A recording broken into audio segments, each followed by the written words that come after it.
అంతేనా? మహానాడు ఎలా జరుగుతుంది? మహానాడు పబ్లిక్ బాగానే అవుతున్నారు కదా. సో వంటలు కూడా బాగానే ఉన్నాయంటారు. ఉంటాయి కదా, వంటలు పెట్టాలి కదా మరి భోజనాలు. సో ఇవాళ ఎన్టీఆర్ గారు జయంతి, సీనియర్ ఎన్టీఆర్ గారు జయంతి, అటు జూనియర్ ఎన్టీఆర్ గారు, కళ్యాణ్ రామ్ గారు వెళ్ళారు, భువనేశ్వర్ గారు కూడా వెళ్ళారు. సో బాలయ్య బాబు గారు అటు అక్కడ కనిపించట్లేదు, ఇక్కడ కనిపించట్లేదు అంటున్నారు. అసలు ఎక్కడున్నారు బాలయ్య బాబు గారు? బాలయ్య బాబు గారు మరి ఇండియాలో ఉన్నారో లేదంటే అవుట్ స్టేషన్ ఉన్నారో తెలియదు కదా, షూటింగ్ లో బిజీగా ఉన్నారేమో. అంటే తండ్రి గారి మీద ఎంత ప్రేమ ఉందో మనకు అందరికీ తెలుసు బాలయ్య బాబు గారికి. సో అక్కడ మహానాడు అంత గ్రాండ్ గా జరుగుతున్నారు కడపలో, ఇక్కడ జయంతి. సో మిస్ అవ్వాల్సిన అవసరం ఏమొచ్చిందండి? షూటింగ్ లో ఉన్నా ఇతర దేశాల్లో కావాలంటే రావాలి, లెక్క అయితే ఎన్ని షూటింగ్లు ఉన్నా కానీ రావాలి, అదే రాలేదు.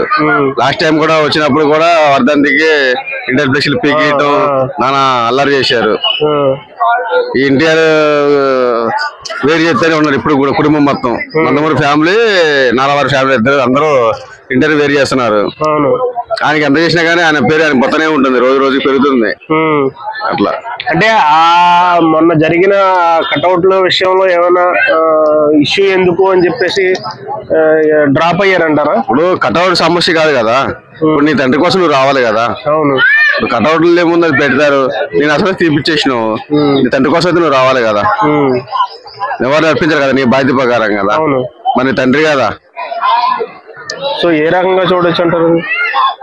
మరి ఆయన అక్కడికి వెళ్ళలేదు, ఇక్కడికి వెళ్ళలేదు, అసలు ఉన్నాడో లేదో కూడా తెలియదు బాలయ్య గారు. అసలు ఇండియాలో హైదరాబాద్ గానీ జవాల్ గానీ ఉన్నారో లేదో తెలియదు పూర్తిగా. ఇతర దేశాల్లో ఉన్నారేమో, అందువల్ల రాలేకపోతున్నారు అనుకుంటున్నా. ఓకే.